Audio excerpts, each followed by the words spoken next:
اس طرح کہا آپ نے, مجھے لگا کہ آپ نے کہا یار میں پڑھوانے والے.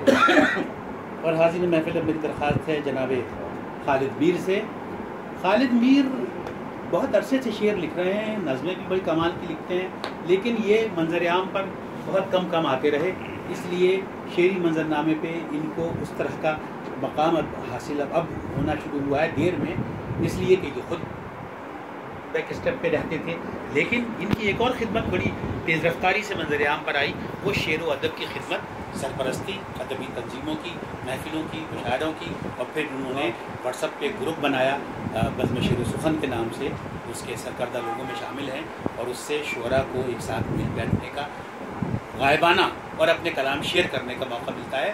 بہت دور دور سے لوگ اس میں کلام شیئر کرتے ہیں, اور یہ ان کی خاص طور پہ توصیف کرتے ہیں کہ توصیفی جملے اس میں لوگوں کی حوصلہ افزائی کرتے ہیں. کلام بھی بڑا کمال کا لکھتے ہیں, بہت کم سننے کو ملا ان کا کلام, لیکن جتنا کلام ملا اس میں طاقت ہے, توانائی ہے, اور یہ ہماری برادری میں ایک ایسا چھپا ہوا اضافہ ہے جو عرصے سے موجود ہے, لیکن اب منظر عام پر ہے.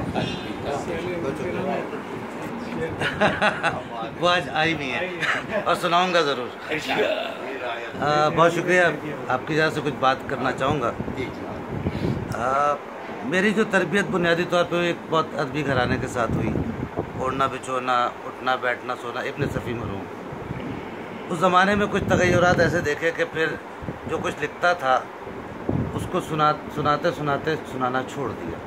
کچھ مسائل, ناز آباد 2 نمبر بڑا مشہور علاقہ رہا ہے, وہیں میری پروان چڑھا, وہیں بڑا ہوا.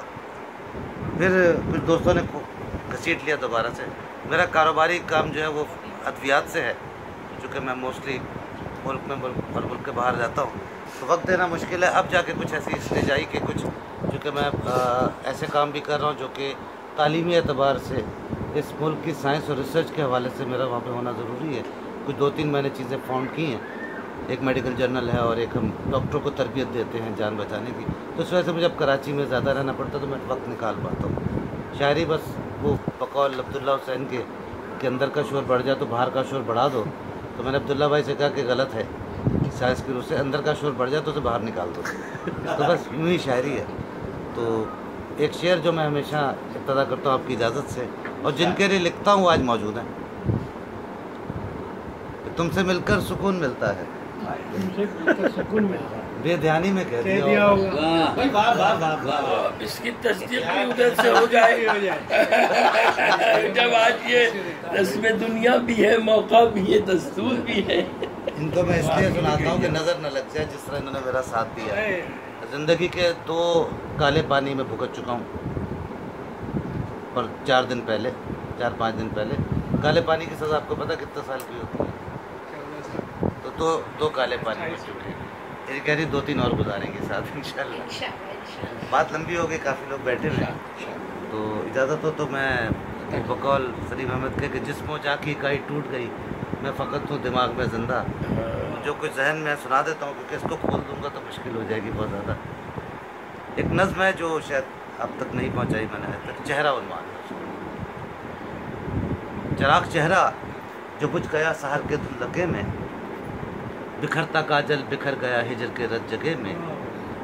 وہ وصل کی خواہشوں میں لپٹی اداس شامیں, وہ نظم کی طرح شہر رنگی پناہ گاہیں. وہ کھو گئے برسات کے نظاروں میں وادریچے, کسی سفر کے نہا اشاروں کے وادریچے.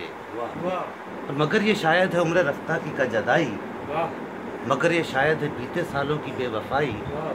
میری نسل کے تمام چہرے گلاب چہرے, تیری نسل کے تمام چہرے شباب چہرے. میری نسل کے تمام چہرے گلاب چہرے, تیری نسل کے تمام چہرے شباب چہرے.